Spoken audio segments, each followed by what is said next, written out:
وإن ربك لذو فضل على الناس ولكن أكثر الناس ولكن أكثرهم لا يشكرون আপনার পালনকর্তা মানুষের প্রতি অনুগ্রহশীল, কিন্তু তাদের অধিকাংশ মানুষই কৃতজ্ঞতা প্রকাশ করে না। মানুষকে যে আল্লাহ পাক রব্বুল আলামিন দয়া করেন, যে মায়া করে আল্লাহ পাক রব্বুল আলামিন বানিয়েছেন, যে মায়া আল্লাহ পাক রব্বুল আলামিন করেছেন, এই দয়া মায়া আল্লাহ পাক দিয়েছে, কিন্তু মানুষ কৃতজ্ঞতা প্রকাশ করে না। আপনি এবার চিন্তা করেন আপনার ব্যক্তিগত জীবন নিয়ে, যে আপনি যখন দুনিয়াতে আসছিলেন না, দুনিয়াতে আসার আগে আল্লাহ পাক রব্বুল আলামিন আপনাকে সুস্থ করে তৈরি করেছে, সুস্থ করে বানিয়েছেন, দুইটা হাত দিয়েছেন, পা দিয়েছেন, অঙ্গভঙ্গ যা কিছু আপনার দৈহিকের জীবনটা সুস্থ থাকার জন্য, সুন্দরভাবে চলাচল করার জন্য যেভাবে আপনার থাকার দরকার সব কিছু যিনি দিয়েছেন তিনি হলেন কে? এইবার আপনি বলেন, আপনি কি আল্লাহর কাছ থেকে চেয়েছিলেন? এগুলো চেয়েছিলেন? আর যেগুলো না চেয়েই পাওয়া যায় সেটাকেই বলা হয় অনুগ্রহ। কি বলেন? অনুগ্রহ। আপনি না চাইতেই আপনার রবের অনুগ্রহে আপনি সুন্দর দুইটা হাত পেয়েছেন, দুইটা চক্ষু পেয়েছেন, অঙ্গ প্রত্যঙ্গ পেয়েছেন, যা কিছু আল্লাহ পাক রব্বুল আলামিন আপনাকে দিয়েছে। এবার আপনি চিন্তা করেন, যেই ব্যক্তি অন্ধ ব্যক্তির কাছে চোখের মর্ম অন্ধ ব্যক্তি বোঝে, হাতের মর্ম অন্ধ ব্যক্তি বোঝে, পায়ের মর্ম অন্ধ ব্যক্তি বোঝে, কিন্তু যার এগুলো কিছুই নাই, যার এগুলো নাই, তার কাছে আপনি যে জিজ্ঞাসা করেন তারা সেইটার মর্ম বুঝবে। কিন্তু যদি আপনার কাছে বলা হয় আপনি হাতের মর্ম চোখের মর্ম বুঝবেন না, শরীর যে এখন সুস্থ আছে সুস্থতার মর্ম বুঝবেন না, যখন আপনি অসুস্থ হয়ে যাবেন, যখন আপনি বৃদ্ধ বয়সে পদার্পণ করবেন, যখন আপনার শরীর আর কাজ করবে না, অল্প ঠান্ডা নাই পড়তে আপনি বিছানায় পড়ে যাবেন, বাড়ির থেকে বের হতে পারবেন না, তখন মনে হবে যৌবন থাকা অবস্থায় কি ছিল। ঠিক কিনা বলেন? ও ভাইয়েরা আমার, খেয়াল করে শুনুন, আল্লাহ পাক রব্বুল আলামিন এই যে নিয়ামতগুলো আপনাকে আমাকে দিয়েছেন, এইগুলো কিন্তু আমরা আল্লাহর কাছে কিছুই চেয়েছিলাম না, চেয়েছিলাম নাকি? কিন্তু তারপরেও যিনি দিয়েছেন, এই জন্যই তো আল্লাহর নাম হলেন রহমান। সুবহানাল্লাহ বলেন। এরপর আল্লাহ পাক বললেন, আমি যে এত অনুগ্রহ করলাম, আমি যে এত দয়া করলাম, আমি যে এত মায়া করলাম, মায়া করার পরে বান্দা আমার জন্য কি দেয়? বান্দা আমার জন্য প্রশংসা তো দূরের কথা, আমি যে আইনগুলো দিয়েছি, আমি যে নিয়মগুলো দিয়েছি, আমি যে বিধানগুলো দিয়েছি, আমি যেইভাবে চলতে বলেছি, যেইভাবে উঠতে বলেছি, যেইটা করতে নিষেধ করেছি আর যেইটা করতে বলেছি, এইগুলোই তো আমার বান্দা করে না, এগুলোই তো বান্দা করে না। আমি যা কিছু দিয়েছি, হুকুম করেছি, এগুলোই তো করে না। আর প্রশংসা তো বোনাস, নফল ইবাদত প্রশংসা, কোরআন তেলাওয়াত প্রশংসা, রোজা রাখা, নফল রোজা রাখা প্রশংসা, এই প্রশংসা তো বান্দা করেই না, বরং আমার যে ফরজগুলো আইন করেছি এই ফরজগুলো এই বান্দা তরফ করে। কিন্তু আমি আল্লাহ পাক রব্বুল আলামিন বান্দার উপরে অনুগ্রহ করেছিলাম, দয়া করেছিলাম, ভেবেছিলাম আমার বান্দা দুনিয়ায় যে আমার ইবাদত করবে, কিন্তু বান্দা দুনিয়ায় যে আমার ইবাদত করে নাই, ওর মন ইচ্ছা চলেছে। বলেন ঠিক কিনা? এরপর রব্বুল আলামিন সূরা কাসাসের 43 সূরা কাসাসের 86 নম্বর আয়াতে বলতেছেন, এই যে কিতাব আমি আপনার উপরে নাজিল করেছি, হে নবী, আপনি কাফেরদের সাহায্যকারী হবেন না, কারণ আপনি জানতেন না এই কিতাব আপনার উপর অবতীর্ণ করা হবে। ওয়ামা কুনতা তারজু আইয়ুলকা ইলাইকাল কিতাবু ইল্লা রাহমাতাম মির রাব্বিকা ফালা তাকুনান্না যাহিরান লিল কাফিরিন।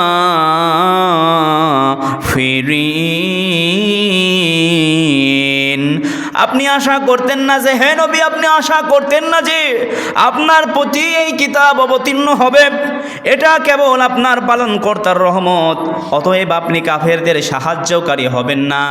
আল্লাহ পাক বললেন কাফেরদের সাহায্যকারী হবেন না বলতে খেয়াল করে মনোযোগ দিয়ে শুনেন, আয়াতের গভীর আলোচনা এবার হবে। আল্লাহ পাক এখানে নবীকে বললেন, হে নবী, আপনার উপরে যে কিতাব নাজিল করেছি এই কিতাবের আইন প্রত্যেকটি মানুষকে মানতে হবে। যে সমস্ত কাফেররা, যে সমস্ত লোকেরা অস্বীকার করবে, যারাই মেনে নিবে না, আপনি তাদের উপরে বিন্দুমাত্র দয়া করবেন না। কারণ আল্লাহর জমিনে থাকতে হলে আল্লাহর বিধান মেনে থাকতে হবে। বলেন ঠিক কিনা? আল্লাহর বিধান মেনে থাকতে হবে। আল্লাহর নবী বিশ্বনবী জনাবে মুহাম্মদ রাসূলুল্লাহ সাল্লাল্লাহু আলাইহি সাল্লামকে বললেন, আপনার উপরে যে কিতাব নাজিল করেছি পুঙ্খানো এক বিন্দু জাররা পরিমাণ পর্যন্ত ছাড় দিবেন না, বাদ দিবেন না। আমি যা যা বলেছি সব কিছু বর্ণনা করে আপনার উম্মতদেরকে শোনায় দিবেন। যদি তারা না মানে তাদের উপরে আপনি দয়া করবেন না। যে চুরি করবে হাত কাটে দেন, যে জিনা করবে তাকে, যদি বিবাহর আগে যেই শাস্তি, বিবাহ করার আগে যদি জিনা করে তাকে সেই শাস্তি দিবেন, বিবাহ করার পরে যদি শাস্তি করে পাথর মেরে মেরে ফেলবেন।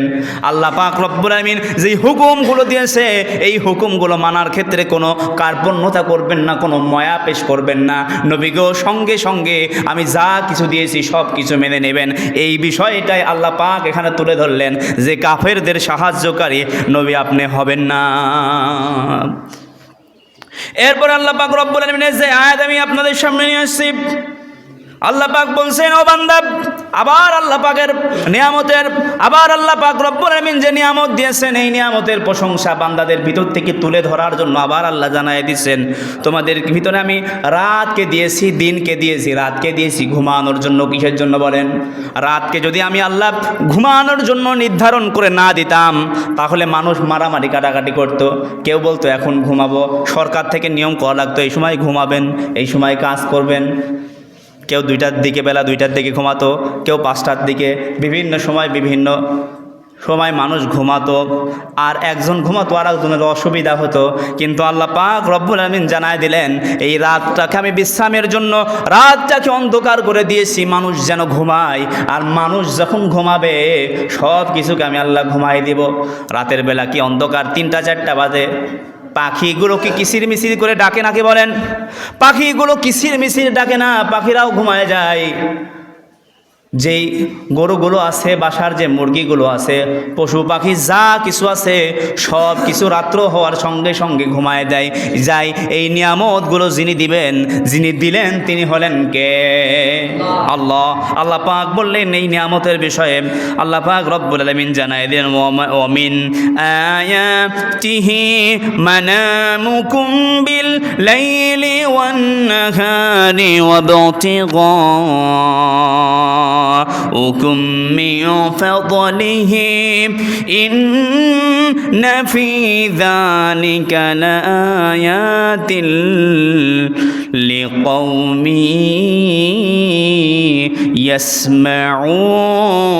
يسمعون। জবান ছেড়ে বলেন আল্লাহু আকবার।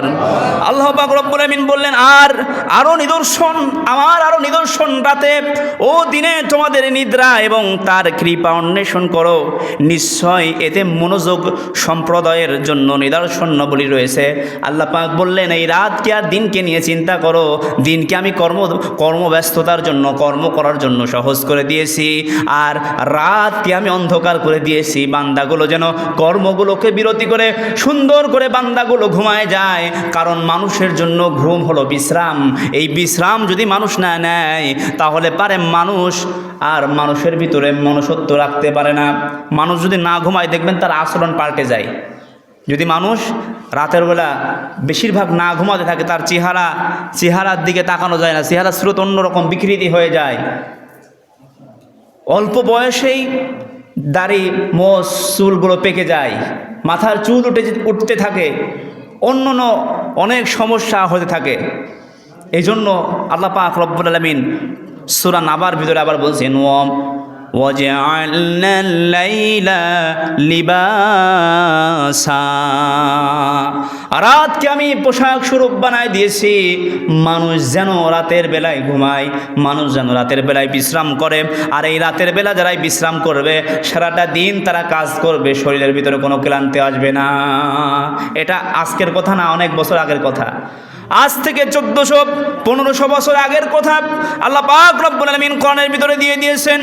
এরও আগে আল্লাহ পাক রব্বুল আলামিন কোরআনকে লাউহে মাহফুজের ভিতরে সংরক্ষিত করে রেখেছিলেন। তারও আগে এই কথাগুলো লিখে যিনি রেখেছেন, এই কথাগুলো মানুষ যত মানবে জীবনের ভিতরে তত শান্তি আর তত আনন্দ উৎফুল্ল হতে থাকবে। সুবহানাল্লাহ। শুধু তাই নয়, এরপরে আমার আল্লাহ পাক রব্বুল আলামিন কি বলতেছেন? আল্লাহর রহমত আসলে তারা শিরিক করে একদল লোকের কথা আল্লাহ পাক বলতেছেন যে এক শ্রেণীর মানুষ আছে যারা যখন শাস্তির ভিতরে থাকে, কষ্টের ভিতরে থাকে, সুখ যখন তাদের অন্তরের ভিতরে থাকে না, দুঃখ যখন বাসা বেঁধে নেয়, তখন ওই মানুষগুলো আল্লাহকে ডাকে। কাকে ডাকে বলেন? আল্লাহকে ডাকে, আল্লাহর প্রশংসা করে, আল্লাহর কাছ থেকে চেয়ে নেয়। আর যখন চাওয়া জিনিসটা আল্লাহর কাছ থেকে পেয়ে যায়, তখন ওই বান্দা আল্লাহকে ভুলে যায়। ওয়াইদা মাসসান্নাসা দুররা দাউ রাব্বাহুম মুনিবিন ইলাইহি সুম্মা ইযা আযাকাহুম মিনহু রাহমাতান ইযা ফারীকুম মিনহুম বিরাব্বিহিম ইউশরিকুন। মানুষকে যখন দুঃখ কষ্ট স্পর্শ করে তখন তারা তাদের পালনকর্তাকে আহ্বান করে, ডাকতে থাকে, তারই অভিমুখী হয়। অতঃপর তিনি যখন তাদেরকে রহমতের চাদরে কোলে তুলে নেয়, রহমতের চাদর, রহমতের স্বাদ যখন আস্বাদন করায়, তখন তাদের একদল তাদের পালনকর্তার সাথে শিরিক করতে থাকে। আল্লাহ পাক বললেন, যখন শিরিক করতে থাকে, যখন আমি আল্লাহকে আবার ভুলে যাই, তখন বান্দাকে আমি সজাগ করার জন্য আবার আল্লাহ পাক সূরা রুমের 36 নম্বর আয়াতে জানালেন, ওয়াইদা আযাকনান নাস রাহমাতান ফারিহু বিহা ওয়া ইন তুসিবহুম সাইয়্যাতুম বিমা কদ্দামাত আইদিহিম ইযা হুম ইয়াকানাতুন। আর যখন আমি মানুষকে রহমতের স্বাদ আস্বাদন করাই, তারা তাতে আনন্দিত হয় এবং তাদের কৃতকর্মের ফলে যদি তাদেরকে দুর্দশায় পায়, তবে তারা হতাশ হয়ে পড়ে। আল্লাহ পাক বললেন, যখন আমি আমার রহমত দিয়ে তাদেরকে ভালোবেসে তাদেরকে যখন আমি উচ্চ সম্মানের চাদরে উঠায় দিই, উচ্চ মর্যাদা যখন দিই, তখন তারা উচ্চ মর্যাদায় ওঠার পরে আমি আল্লাহর সাথে শিরিক করে এবং তার ভুলের কারণে আবার যখন সে তার ওই জায়গায় ফিরে যায় যেই জায়গায় আগে সে ছিল কষ্টে ছিল, দুঃখে ছিল, ওই দুঃখ আর কষ্ট যখন আবার তাকে আস্বাদন করে ফেলে, আবার যখন তার দেহের ভিতরে চলে আসে, তখন ওই বান্দাগুলো আবার হতাশ হয়ে যায়। অথচ ওই শাস্তি এসেছে তার ভুলের কারণে। কারণ সেই বান্দার যখন আল্লাহ পাক রহমতের চাদরে যখন তুলে নিয়েছে, রহমতের চাদর দিয়ে যখন ঢেকে দিয়েছে, ওই বান্দা তখন তার রবকে ভুলে গেছে। আর ভুলে যাওয়ার কারণেই তার উপরে আবার কষ্ট নেমে এসেছে। আমরা আজও যারা এই আয়াত দুইটা দিয়ে আমাদের শিক্ষা হলো, আজও যারা আমরা আল্লাহকে ভুলে গেছি, এক সময় আমাদের সুখ ছিল, কষ্ট ছিল না, আরাম ছিল, আয়েশ ছিল, আল্লাহর বিধানের ভিতরে আমরা থাকতাম, কিন্তু আল্লাহকে ভুলে গেছি। কষ্ট আমাদের দিকে আসতেছে। কষ্ট যখন আমাদেরকে পাকড়াও করে ফেলবে, এই কষ্ট আসার একমাত্র কারণ, এই গজব আসার একমাত্র কারণ, এই সমস্যা আসার একমাত্র কারণ, এই সমাধান খুঁজতে হলে আল্লাহর বিধানকে মেনে নিতে হবে, আল্লাহর প্রশংসা করতে হবে, আল্লাহর দেয়া পথ অনুযায়ী চলতে হবে। তাহলে পারে সব কষ্ট দূর হয়ে আপনার জীবনে শান্তিতে পরিপূর্ণ হয়ে যাবে। বলেন ঠিক কিনা? শান্তি, সবাই আমার সাথে বলেন, শান্তি যদি পেতে হয় মানতে হবে কোরআন, শান্তি যদি পেতে হয় মানতে হবে কোরআন। এই দুনিয়ার সবই সুখ দিতে পারেন মহান, এই দুনিয়ার সবই সুখ দিতে পারেন মহান। শান্তি যদি পেতে হয় মানতে হবে কোরআন, ঠিক কিনা? শান্তি যদি পেতে হয় কোরআনকে মানতে হবে। কোরআনকে মানা বাদ দিয়ে আপনি যদি চলেন তাহলে শান্তি পাওয়া যাবে না। এই কোরআনকে যারা মানবে আর যারা মানবে না তাদের ভিতরেও পার্থক্য আল্লাহ পাক জানায় দিলেন। যারা কোরআনকে মানবে তারা হলেন মুমিন, তারা হলেন ইমানদার। আর যারা কোরআনকে মানবে না, যারা কোরআনের বিরোধিতা করবে, যারা কোরআনের পক্ষে থাকবে না, আল্লাহ পাক বললেন তারা হলেন শয়তানের দলের লোক। কিসের দলের লোক? শয়তানের পক্ষের লোক। এখন আমরা তো মুসলমান, আমাদের কাছে এই ওয়াজ করা লাগবে না, কারণ আমরা সবাই কোরআন মানব, সেটা আমাদের পক্ষে হোক অথবা বিপক্ষে হোক। আপনি এখন চিন্তা করেন, সবাই কিন্তু আমরা ভালো কাজ করতে চাই, সবাই জান্নাতে যেতে চাই, সবাই নেক আমল করতে চাই, কিন্তু এই নেক আমলে বাধা দেয় কে বলেন তো? ইবলিসকে। বাধা দেয় হলো ইবলিস, বাধা দেয় শয়তান। তার মানে আমরা ভালো কাজ করতে চাই, দুশ্মনী করে শয়তান। অর্থাৎ কোরআন যেদিকে আছে বিপক্ষে থাকবে, মোড়ে মোড়ে থাকবে, জায়গায় জায়গায় দাঁড়িয়ে থাকবে শয়তান। আর এই শয়তানকে পাত্তা না দিয়ে, শয়তানের পথে না চলে কোরআনের পথ যারা মেনে চলবে তারাই হলো আল্লাহর প্রিয় এবং মুমিন বান্দা। বলেন সুবহানাল্লাহ। কারা মুমিন বান্দা?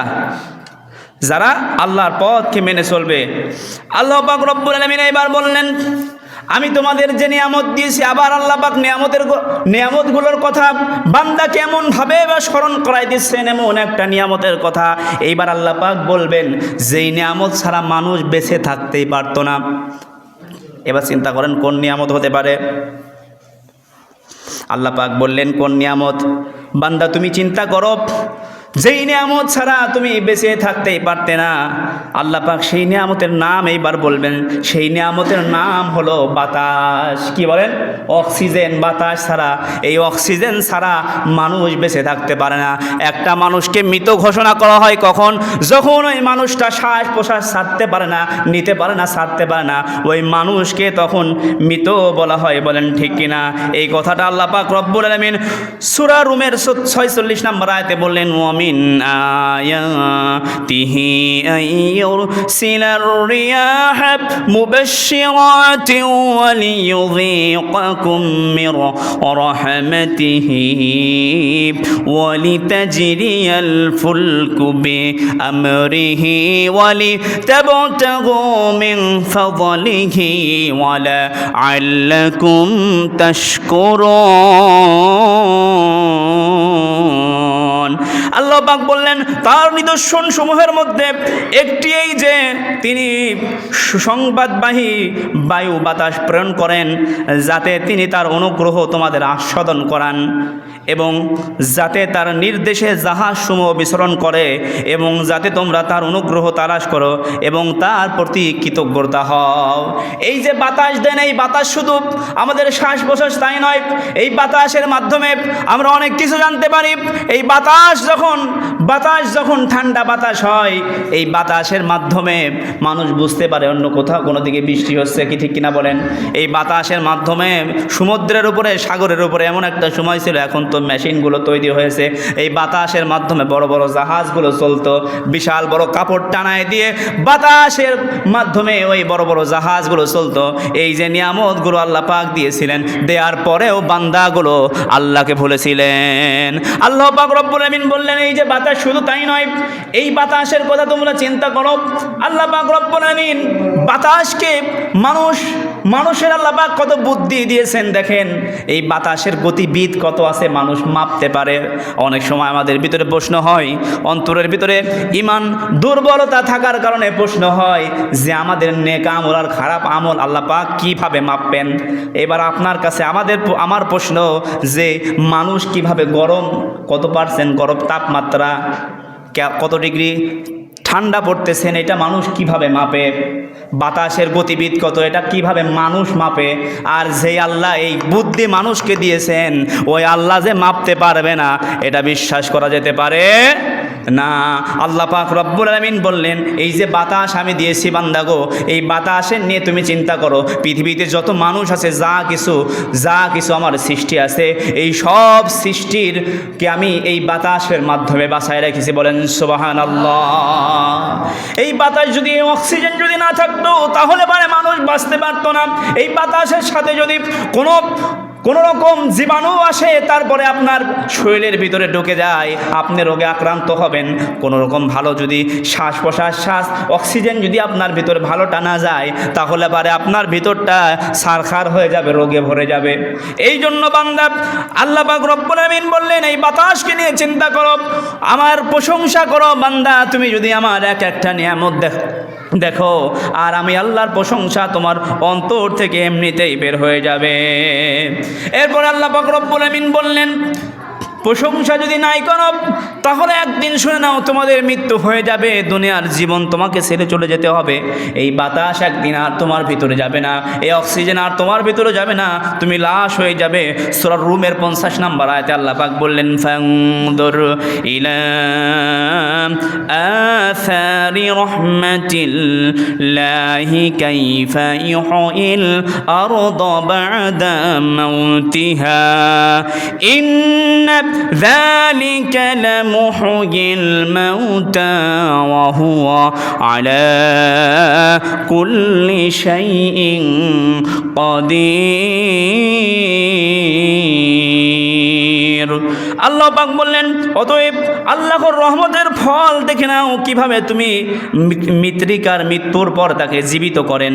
নিশ্চয় তিনি মৃত্যু দেহকে জীবিত করতে পারেন এবং তিনি সব কিছুর উপর সর্বশক্তিমান। বলেন সুবহানাল্লাহ। মৃতকে মাটির সাথে মিশে যাবে, তারপরে আবার তাকে জীবিত করবেন। একজন কাফের আল্লাহর নবীর কাছে এসে প্রশ্ন করলো, হে নবী, আপনি আল্লাহ কেমন আল্লাহ, যেই আল্লাহ মানুষকে মেরে, মানুষ যখন মারা যাবে, মারা যাওয়ার পরে শত শত বছরের পর বছর পার হয়ে যাবে, তারপরে মানুষ মাটির সাথে মিশে যাবে, ওই মানুষগুলোর কোনো কিছুই খুঁজে পাওয়া যাবে না, লাশের উপরে লাশ হয়ে যাবে। এই মানুষগুলোকে কিভাবে আপনার আল্লাহ বাঁচাবে? একজন কাফের নবীর কাছে এসে বলতেছে, একজন কাফের নবীর কাছে এসে বলতেছে কিভাবে আল্লাহ পাক এভাবে জীবিত করবে। শুধু তাই নয়, টিটকারি করে, হাসাহাসি করে মৃত মানুষগুলোর হাড় সংরক্ষণ করে ওরা নবীর সামনে ওরা এরকম ফেলতেছে যে এই হাড়গুলো কি তোমার আল্লাহ একত্রিত করতে পারবে? বিশ্বনবী সঙ্গে সঙ্গে কোরআনের ওই আয়াতটা জানায় দিলেন। সূরা দাহরের প্রথম আয়াত আল্লাহ পাক বললেন, হাল আতা'আলাল ইনসানি হিনুম মিনাদ দাহরি লাম ইয়াকুন শাইআম মাযকুরা।